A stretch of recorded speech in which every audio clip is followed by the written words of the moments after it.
물생활을 포기하게 하는 두 가지 큰 적이 있죠. 수조에 물이 새거나 장비를 통해 물이 넘치는 물바다 사고, 그리고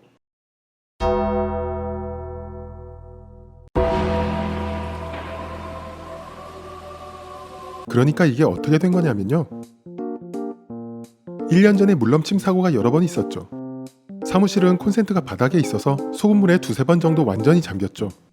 물을 빼고 말리고 나니 전기는 들어왔지만 물에 잠겼던 콘센트가 불안해서 관리사무소 아저씨께 콘센트 교체를 부탁드렸습니다. 그러자 관리소 아저씨는 별일 없을 거라고 마르고 나면 괜찮다고 하셨죠. 그리고 몇 달 전 사무실에 있는데 어디서 타는 냄새가 났죠. 몇 시간 후 갑자기 바닥 콘센트는 녹슬어 있고 그게 문제가 돼서 불에 녹으면서 차단기가 내려갔습니다. 다행히 제가 사무실에 있을 때 정전이 와서 무사히 수습하고 관리사무소 아저씨가 오셔서 불에 탄 콘센트만 교체해 주셨죠. 그런데 물에 잠겼었던 콘센트 2개가 더 있어서 관리사무소 아저씨께 콘센트 교체를 부탁드렸습니다. 그러자 관리소 아저씨는 별일 없을 거라고 마르고 나면 괜찮다고 하셨죠. 그리고 몇 주 후 2월 초 사무실에 출근했는데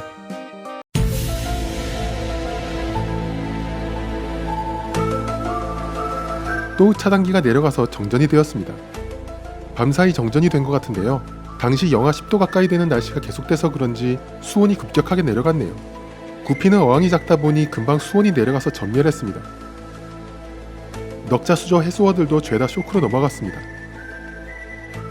수제 사료로 먹이 적응 중이었던 메론 나비들이 제일 안타까웠고요. 사료 적응이 거의 끝나가는 녀석들도 있었는데 나비 전용 어항은 일단 보류되게 되었네요. 반나절 동안 서서히 수온을 올리니 대부분 깨어나긴 했는데 쇼크 영향인지 1, 2주 안에 2마리 남고 다 죽었습니다. 사고가 하도 많이 나서 두자 산호어항은 다른 차단기에 전원을 물려놨는데 천만다행으로 산호어항 차단기는 안 내려가서 무사했네요. 사실 여기가 정전되었으면 충격과 손해가 더 막심했을 텐데요. 그나마 감사할 일이죠.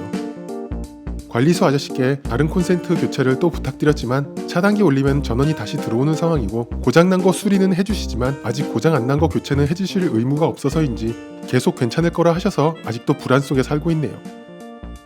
다행히 한겨울은 잘 넘겼지만 혹시 또 사고가 생길까봐 4만원 정도 주고 와이파이 홈캠으로 실시간 체크를 하고 있는데요.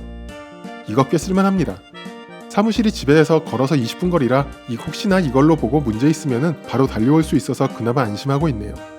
여튼 물생활할 때 은근히 전기 관련 문제가 많이 생기는데요. 이번 영상에서 사고를 예방하는 전기 관리에 대해서 알아보겠습니다.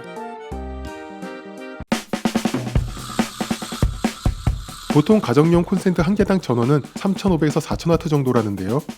전력량을 넘어가면은 부하가 생기면서 열이 발생해서 전원 부위가 녹거나 차단기가 내려가서 정전이 되죠.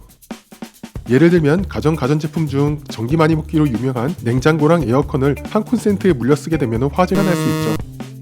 안전을 위해서 한 콘센트에 전원을 3000에서 4000W 꽉꽉 채워서 쓰지는 않고요.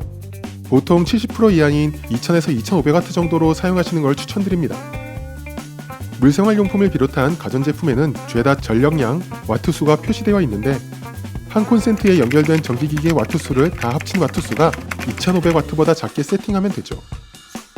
그 밖에 가전제품 중에 용량 센 걸로 헤어드라이기, 전기밥솥, 전자레인지 등이 있는데 이런 거랑 같이 쓰시면 좀 위험할 수도 있겠죠.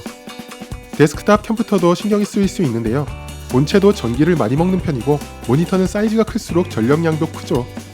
그렇다고 위험할 수준은 아니지만 컴퓨터가 있는 방에 물고기를 키우신다면 안전을 위해 수조와 PC도 각각 다른 콘센트에 연결하는 게 좋겠죠.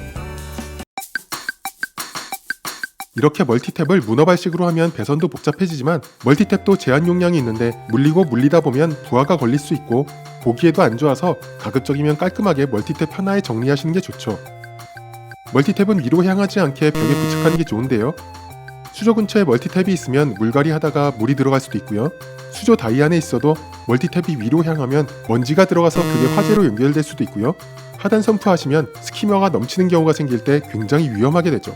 그래서 멀티탭은 다이 상부에 부착하시는 게 제일 좋습니다.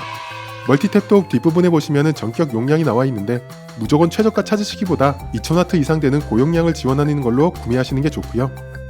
멀티탭도 수명이 있어서 몇 년에 한 번은 주기적으로 바꾸어주는 게 좋다고 합니다.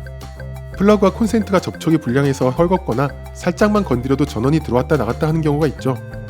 당장은 위험하지는 않지만 스파크가 발생하기 쉽고 주변에 인화성이 높은 물질들이 있으면 화재 위험도 있어서 제품을 바꾸시거나 플러그 등의 전원분을 바꿔주시는 것도 좋죠. 특히 해수하는 경우는 워낙 전기 장비들이 많이 들어가서 수조 안에서 누전이 되는 경우도 있다고 하는데요. 그런 경우는 물에 손을 넣어보면 찌릿찌릿하게 됩니다. 그래서 안전을 위해 티타늄 접지봉이라는 것을 수조에 넣기도 하죠. 만약 수조 안에 누전이 있는 것 같다면 모든 전기장치의 전원을 하나씩 넣었다 뺐다 하면서 원인이 되는 기기를 찾아 교체해 주시는 게 제일 좋겠죠. 물방을 하시는 분들은 워낙 전기 소모량이 많아 전기세와 안정성 문제로 신경을 많이 쓰시는 것 같은데요. 해수는 어항이 미터급을 넘어가면 조명도 그렇고 열대 어항보다 훨씬 전기를 많이 사용하게 됩니다. 안전하게 전기를 사용해서 물생활도 즐겁게 하시기를 바라고요. 영상을 보시는 모든 분들에겐 절대 전기 사고나 물넘침 사고 없으시기를 바랍니다. 오늘 영상은 여기까지입니다. 감사합니다.